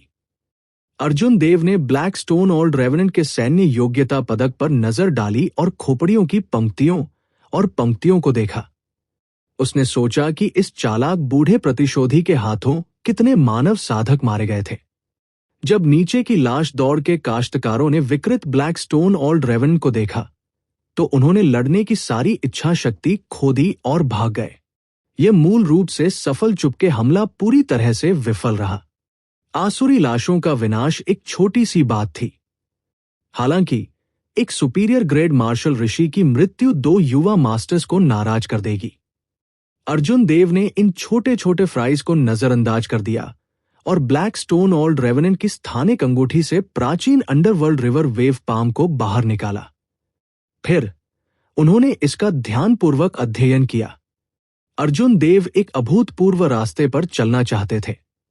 वो अपने शरीर को कृपाण के रूप में उपयोग करना चाहता था। अपने शरीर में 100 स्कूलों की सभी तकनीकों को शामिल करना, उन्हें इस शक्तिशाली खजाना कृपाण को परिष्कृत करने के लिए दिव्य सामग्री के रूप में उपयोग करना। भले ही ये चक्रों की इच्छा के कारण हो या अपने स्वयं के महान दाव, उन्हें देरसबेर डेथ दांव पर शोध करना पड़ा।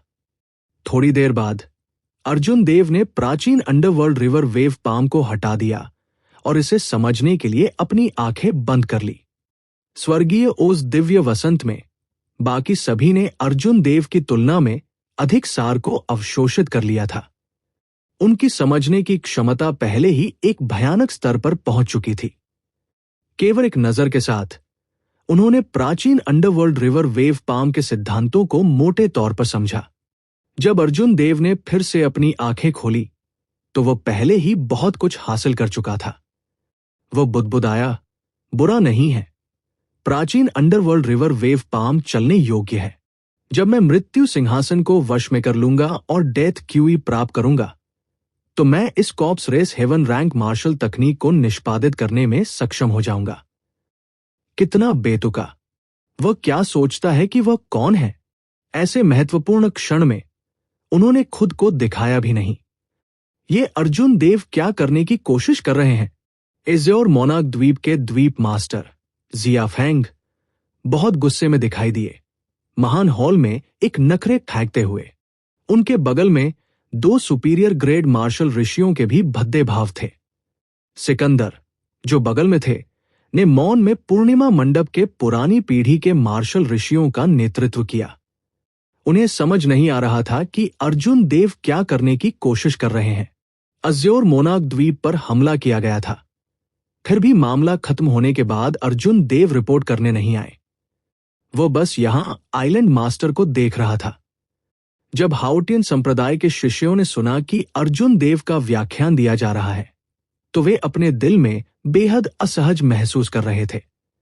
लंबा और हट्टा कट्टा जतिन आगे बढ़ा और कहा, वरिष्ठ जिया, इतना गुस्सा करने की कोई जरूरत नहीं है। बड़े भाई अर्जुन देव ने निश्चित रूप से जानबूझकर आप तीनों का अनादर नहीं किया। जब जियान देव ने यह सुना तो वो कड़वाहट से मुस्कुराए बिना नहीं रह सकी। ये वरिष्ठ भाई जतिन वास्तव में बोलना नहीं जानता था। सतह पर वो उसे सांत्वना दे रहा था, लेकिन उसे इतना सीधा नहीं होना चाहिए था। जिया फैंग और अन्य दो पुरानी पीढ़ी के मार्शल ऋषि स्पष्ट रूप से सम्मानित अस्तित्व थे जो अपनी प्रतिष्ठा की बहुत परवाह करते थे। जतिन की बातें सुनकर आग में घी डालने जैसा लग रहा था। लियू वू ने ठंडे स्वर में सूंघा और अप्रसन्न भाव से कहा, आपको क्या लगता है कि मैं कौन हूं?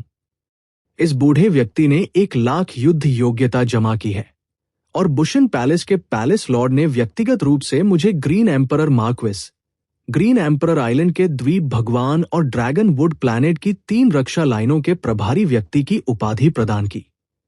क्या आपको लगता है कि हाओटियन संप्रदाय का एकमात्र शिष्य मेरा सम्मान करेगा? उन्होंने कहा, अराजकता के समय में ये युद्ध लड़ने के लिए सेना में भर्ती होने जैसा है। चूंकि वह सुदृढ़ीकरण के साथ आया था, इसलिए उसे बुशन पैलेस के नियमों का पालन करना होगा। उसे रिपोर्ट करने के लिए अपने सैनिकों का नेतृत्व करना होगा। अब भी उन्होंने अपनी परछाई भी नहीं देखी है। क्या घोटाला है? दाईं ओर पीले वस्त्र पहने बूढ़े ने भी कहा, हमें आज के मामले के लिए स्पष्टीकरण की आवश्यकता है। अन्यथा जब भविष्य में कॉर्प्स रेस की मुख्य सेना हमला करती है, अगर वह आदेशों को नहीं सुनता है और सेना के मनोबल को बाधित करता है, तो बड़ी परेशानी होगी। जब नीले वस्त्र पहने बूढ़े आदमी किन्वू, जिसने एक बार जतिन और अन्य 2 को बचाया था, ने सुना कि दोनों इस मामले को चरम पर ले जाना चाहते हैं, तो उसने तुरंत कहा, भाई लियू, बहुत अधिक क्रोधित होने की कोई आवश्यकता नहीं है। विवरण के लिए हमें अभी भी अर्जुन देव के पहले लौटने का इंतजार करना होगा। इसका कोई कारण होना चाहिए। पीले वस्त्र पहने बूढ़े आदमी ने तुरंत उसे बेरहमी से टोकते हुए कहा, क्या कारण हो सकता है? मेरी राय में उसने स्पष्ट रूप से देखा कि कुछ भी नहीं चल रहा था, इसलिए वो खजाने की तलाश में निकल गया। उन्होंने बुशन पैलेस से सुदृढ़ीकरण की बिल्कुल भी परवाह नहीं की। इस संसाधन पूल में कई खजाने हैं। जब गर्म स्वभाव वाले जतिन ने देखा कि इन 2 बूढ़े साथियों को अनुचित किया जा रहा है और अर्जुन देव के लिए चीजों को मुश्किल बनाने के लिए स्थिति का फायदा उठा रहा है, तो वह इसे कैसे सहन कर सकता है? वह तुरंत भड़क उठा और उसके हट्टे-कट्टे शरीर में एक निर्दयी आभा भर गई। जियान देव ने जल्दी से आगे बढ़कर कहा, वरिष्ठों, हमारे वरिष्ठ भाई अर्जुन देव निश्चित रूप से ऐसा बेतुका काम नहीं करेंगे। अगर मैं गलत नहीं हूं, तो वरिष्ठ भाई अर्जुन देव को ब्लैक स्टोन ओल्ड रेवेनेंट के समूह का पीछा करना चाहिए।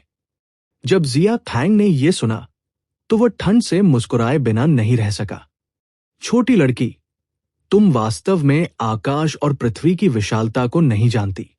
ब्लैक स्टोन ओल्ड रेवेनेंट कौन है? यहां तक कि हम ये कहने की हिम्मत नहीं करते कि हम उसे हरा सकते हैं।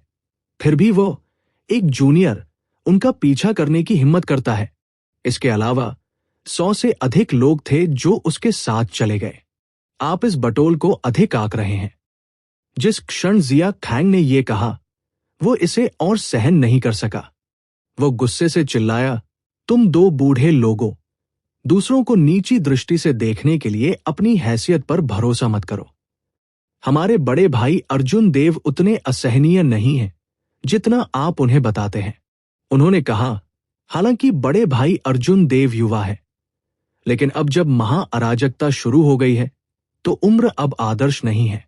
सिर्फ इसलिए कि आप एक प्रतिद्वंदी को हरा नहीं सकते हैं, इसका मतलब ये नहीं है कि वरिष्ठ भाई अर्जुन देव ऐसा नहीं कर सकते। ये सही है, चाहे कुछ भी हो। हमारे बड़े भाई अर्जुन देव एक ईमानदार व्यक्ति है। वो इस समय खजाने की खोज में नहीं भागेगा। आप 2 बूढ़े साथियों, जिस क्षण आप अपना मुंह खोलते हैं, आपको बस दूसरों को धमकाना है। इसमें गर्व करने की क्या बात है? हाउटियन संप्रदाय के कनिष्ठ पीढ़ी के शिष्यों का समूह लंबे समय से इन दो पुराने साथियों से असंतुष्ट था। जैसे ही लड़ाई खत्म हुई, उन्होंने उन्हें ठीक से आराम भी नहीं करने दिया। इसके बजाय उन्होंने उन्हें खींच लिया और उन्हें फटकार लगाई। जतिन के नेतृत्व करने के साथ वे सभी सीधे दो पुराने साथियों का विरोध करते हुए बोल पड़े। अच्छा, सेना को मजबूत करने के लिए जूनियर्स का एक समूह आदेश के तहत आया, फिर भी आप अवज्ञा करने और अशिष्टता से बोलने की हिम्मत करते हैं। एज़्योर मोनार्क मार्क्विस के रूप में मैं अब आपको हिरासत में लूंगा और आपको शांत होने दूंगा। जिया फैंग ने अपने चेहरे पर एक भयावह मुस्कान प्रकट की। उनकी अभिव्यक्ति अप्रभेद्य थी।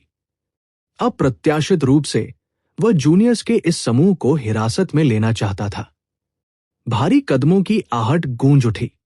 जिया फैंग के प्रत्यक्ष वंशज महान हॉल में इकट्ठे हुए कुलीन मार्शल ऋषियों के एक बड़े समूह ने अपने हथियार खींचे और समूह को घेर लिया। मामला अचानक भड़क गया। सिकंदर को लगा कि कुछ गड़बड़ है।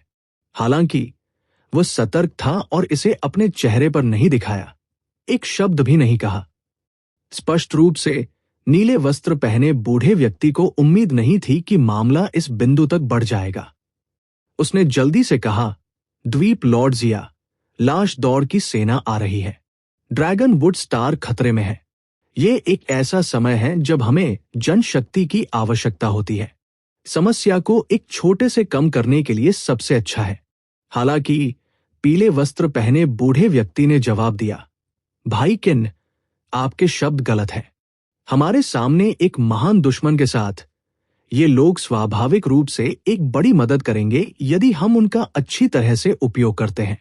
हालांकि उन्हें देखो, वे सभी उच्छृंखल और बेलगाम हैं। बस कुछ शब्द और वे पहले से ही ऐसे हैं। उन्होंने कहा, अगर वास्तव में कोई बड़ी लड़ाई आती है तो न केवल वे किसी भी तरह की मदद नहीं करेंगे, बल्कि वे अराजकता भी पैदा करेंगे और सेना के मनोबल को प्रभावित करेंगे। यदि आप उनसे निपटना चाहते हैं तो इसे जल्दी से करें। बस 5000 सैन्य गुण काट लें और उन्हें वापस भेज दें। हालांकि जिया फैंग ने और कुछ नहीं कहा। उसने ठंडे स्वर में कहा, उन सभी को पकड़ लो। क्या आप वास्तव में सोचते हैं कि बुशिन पैलेस आप छोटे साथियों के लिए बेवकूफ बनाने की जगह है? जियान देव की अभिव्यक्ति बदल गई। अपनी असाधारण बुद्धि के साथ भी वो नहीं जानती थी कि क्या करना है। उसे उम्मीद नहीं थी कि स्थिति इस तरह विकसित होगी। ग्रेट हॉल में एज़्योर मोनार्क आइलैंड मार्शल ऋषि स्पष्ट रूप से द्वीप के अभिजात वर्ग थे। इसके अलावा उनमें से कई थे। यदि वे लड़ते हैं तो हाउटियन संप्रदाय के जूनियर्स निश्चित रूप से नुकसान में होंगे। हालांकि जतिन और अन्य लोगों के व्यक्तित्व को देखते हुए वे ऐसे लोग नहीं थे जो आसानी से हार मान लेंगे। मुझे क्या करना चाहिए? मुझे क्या करना चाहिए? एक पल में जियान देव के दिमाग में हजारों विचार कौंध गए। उसने कितनी भी कोशिश कर ली, वो प्रतिवाद के बारे में नहीं सोच सकती थी। रुके, मेरे हाउटियन संप्रदाय के लोगों को छूने की हिम्मत कौन करता है? जैसे ही जतिन और अन्य लोग एज़्योर मोनार्क द्वीप के कुलीन मार्शल ऋषियों के खिलाफ एक कदम उठाने वाले थे, महान हॉल के बाहर से एक ठंडी चीख आई। आवाज तेज नहीं थी, लेकिन यह बहुत डराने वाली थी, जैसे चाकू चेतना के समुद्र में छुरा घोंप रहा हो। हर कोई मदद नहीं कर सकता था, लेकिन वे जो कर रहे थे उसे रोक सकते थे और महान हॉल के प्रवेश द्वार की ओर देख रहे थे। बड़े भाई अर्जुन देव। हाउटियन संप्रदाय के सभी जूनियर्स ने अपने चेहरे पर खुशी दिखाई क्योंकि वे सभी एक स्वर में पुकारे गए। अर्जुन देव दरवाजे के बाहर खड़े थे और जिया फैंग को देखा। उन्होंने ठंडे स्वर में कहा, कितना विस्मयकारी है। आप मेरे हाउटियन संप्रदाय के सच्चे उत्तराधिकारियों को लापरवाही से हिरासत में लेने की हिम्मत भी करते हैं।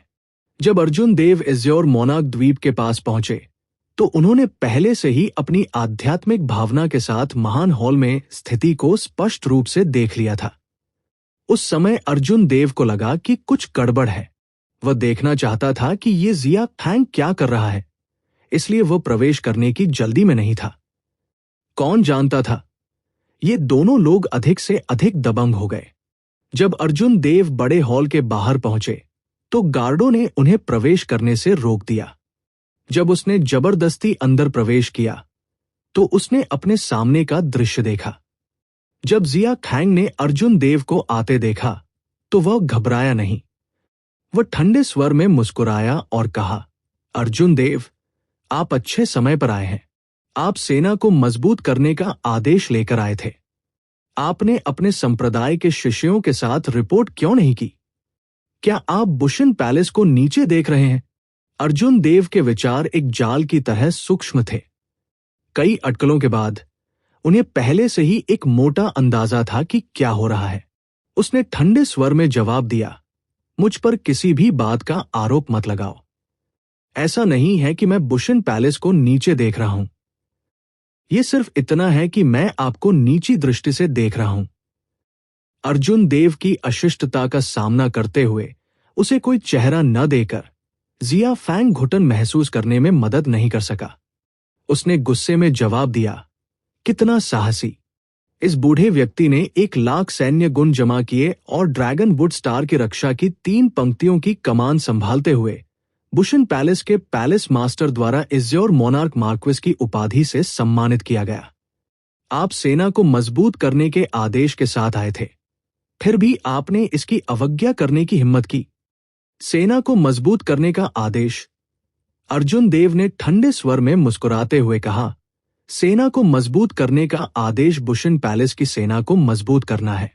हालांकि यह मेरे हाउटियन संप्रदाय के पहले बुजुर्ग चंद्र प्रकाश का एक आदेश है।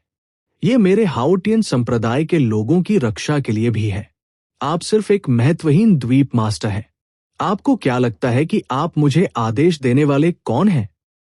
बगल में पीले वस्त्र पहने बूढ़ा आदमी उछल पड़ा और चिल्लाया, क्या तेज जीभ वाला घमंडी बव्वा है। द्वीप मास्टर, मैं जाऊंगा और इस बट्टे को पकड़ूंगा और उसे उसके संप्रदाय गुरु की ओर से सबक सिखाऊंगा। पीले वस्त्र पहने बूढ़ा आदमी हवा में उड़ गया और अपनी मुट्ठी भींच ली। फिर उनके शरीर में कानून ऊर्जा बढ़ गई। जैसे ही पीले वस्त्र वाले बूढ़े की गहरी खेती टिमटिमाती थी, एक तेज हवा चली। अस्थिर नींव वाले कई अवर श्रेणी के मार्शल ऋषि इस हवा से उड़ गए। तुम मौत की तलाश कर रहे हो। जब अर्जुन देव ने देखा कि इस व्यक्ति ने वास्तव में एक चाल चलने की हिम्मत की है तो उसके हाव भाव ठंडे हो गए और उसकी आकृति चमक उठी। एक कीमती कृपाण के म्यान खोले जाने की आवाज सुनाई दी। अर्जुन देव के काले बाल बिना किसी हवा के फड़फड़ाते थे और उनके सफेद वस्त्र लहरा रहे थे। ऐसा लग रहा था जैसे वह दुनिया का सबसे चमकीला कृपाण था। उसकी तीक्ष्णता बदल गई, अद्वितीय। बैंग! दोनों मुट्ठियां आपस में भिड़ गई और पीले वस्त्र पहने बूढ़े व्यक्ति ने कौर से खून की उल्टी की। फिर वो एक तेज तीर की तरह वापस उड़ गया। उसे लगा जैसे चाकू उसकी बाह को खुरच रहा हो। दर्द असहनीय था। पीले वस्त्र पहने बूढ़े की चेतना का समुद्र अंतहीन मंथन कर रहा था और उसका दिमाग गूंज उठा। एक दृढ़ इच्छा शक्ति ने उसे अस्थायी रूप से सोचने की क्षमता खोने के लिए डराया। जब तक पीले वस्त्र पहने बूढ़े व्यक्ति ने अपनी बुद्धि बरामद की, तब तक वो पहले से ही जमीन पर पड़ा हुआ था। उसके दाहिने हाथ के कपड़े फटे हुए थे और खून से लथपथ थे। जैसे ही ये दृश्य सामने आया, इसने उपस्थित सभी लोगों को चौंका दिया। जिया खैंग का दिल डूब गया। हालांकि पीले वस्त्र वाले बूढ़े व्यक्ति की प्रतिभा सीमित थी। वह केवल एक प्रारंभिक चरण का सुपीरियर ग्रेड मार्शल ऋषि था। उसने अपने प्रतिद्वंदी को कम करके आंका था, लेकिन वह अभी भी एक सुपीरियर ग्रेड मार्शल ऋषि था। अप्रत्याशित रूप से वह इस बव्वा की एक भी चाल को रोक नहीं सका। यह बहुत भयावह था। सनसनाहट। जैसे ही वह अपने विचारों में खोया हुआ था, उसके सामने कुछ उड़ गया। उसने उसे पकड़ लिया और उसे देखा। यह अर्जुन देव की योग्यता था। उस पर एक चमकदार बैंगनी खोपड़ी थी जो सभी की आंखों को चकाचौंध कर रही थी। जिया खैंग को आश्चर्य हुआ कि क्या वह चीजें देख रहा है। आप ब्लैकस्टोन ओल्ड घोस्ट, आप वास्तव में उसे मार डाला। ये असंभव है। अर्जुन देव को पूरी तरह से अविश्वास से देखते हुए उनका चेहरा सदमे से भर गया। अर्जुन देव ने धमकी भरे लहजे में कहा, चमकीले बैंगनी रंग की खोपड़ी, 10,000 सैन्य गुण। आपको एक सुपीरियर ग्रेड मार्शल ऋषि को मारना होगा। बुशन पैलेस ने व्यक्तिगत रूप से सैन्य योग्यता प्लेट, प्रामाणिक और वास्तविक जाली बनाई। आपकी हिम्मत कैसे हुई? एकमात्र द्वीप मास्टर, इस पर विश्वास न करें। आप बुशन पैलेस द्वारा बनाई गई योग्यता प्लेट पर संदेह करने की भी हिम्मत करते हैं। यह बिल्कुल शर्मनाक है। मुझे तुम्हें पकड़ते हुए और तुम्हारे स्वामी की ओर से तुम्हें सबक सिखाते हुए देखो। अर्जुन देव ने एक कदम आगे बढ़ाया। एज़्योर मोनार्क मार्क्विस जिया फैंग पर चार्ज करना चाहते थे।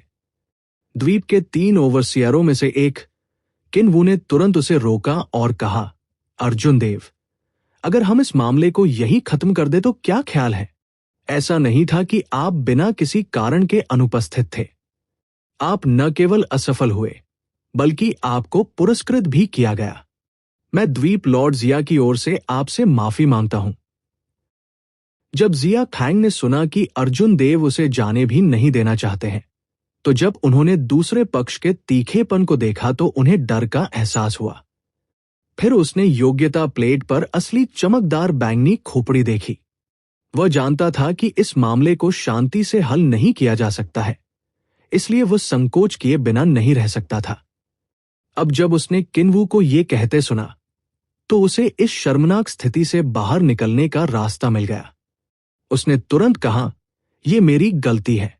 मैं द्वीप स्वामी के रूप में अपने अधिकार का उपयोग आपके प्रत्येक हाउटियन संप्रदाय के शिष्यों को 500 युद्ध योग्यता देने के लिए कर सकता हूं। अपने हाथ की एक लहर के साथ अर्जुन देव ने अपना योग्यता पदक खींचा और ठंडे स्वर में कहा, हाउटियन संप्रदाय के सभी शिष्य कुलीन हैं। उन्हें उनके योग्यता पदक देने के लिए आपकी आवश्यकता नहीं है। वे अपने आप बाहर आ जाएंगे। चूंकि तुमने अपनी गलती स्वीकार कर ली है, इसलिए मैं आज के मामले को आगे नहीं बढ़ाऊंगा। खुद का ख्याल रखें। अर्जुन देव का इरादा दूसरे पक्ष के विनम्र रवैये के साथ अनुचित बने रहने का नहीं था।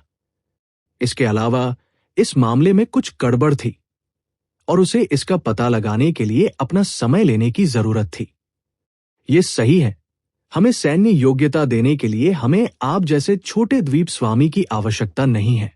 वह सिर्फ एक छोटा सा द्वीप स्वामी है, फिर भी वह सोचता है कि वह कोई महत्वपूर्ण है। क्या उन्हें लगता है कि हम सिर्फ 500 युद्ध गुणों के साथ भिखारी हैं? हाउटियन संप्रदाय के शिष्यों के समूह ने जिया फैंग की बिल्कुल भी परवाह नहीं की। अर्जुन देव के साथ उन्होंने अपनी पीठ सीधी की और आत्मविश्वास के साथ बात की। लिटिल आइलैंड लॉर्ड ने लिटिल आइलैंड लॉर्ड को बुलाया, जिससे एज़्योर मोनार्क मार्क्विस जिया फैंग को बेहद शर्मिंदगी महसूस हुई। हालांकि उसने भड़कने की हिम्मत नहीं की। उनका लुक बेहद मजाकिया था। अर्जुन देव मंद मंद मुस्कुराए और जूनियर्स के इस समूह को लॉबी से बाहर निकालने से पहले पर्याप्त मजे करने का इंतजार करने लगे। लोगों के इस समूह को इधर-उधर घूमते हुए देखकर पूर्णिमा मंडप के मार्शल ऋषि, जो उन्हें पहले खुद को मूर्ख बनाते हुए देख रहे थे, ने ईर्ष्यापूर्ण भाव प्रकट किए। सिकंदर ने आह भरी। 2 साल तक अर्जुन देव को न देखने के बाद अर्जुन देव की ताकत में कोई कमी नहीं आई थी। इसके बजाय उनकी वृद्धि चौंकाने वाली थी। वह स्टारी हेवन सिल्वर लेक की चरम उत्कृष्ट प्रतिभाओं को टक्कर दे सकता है।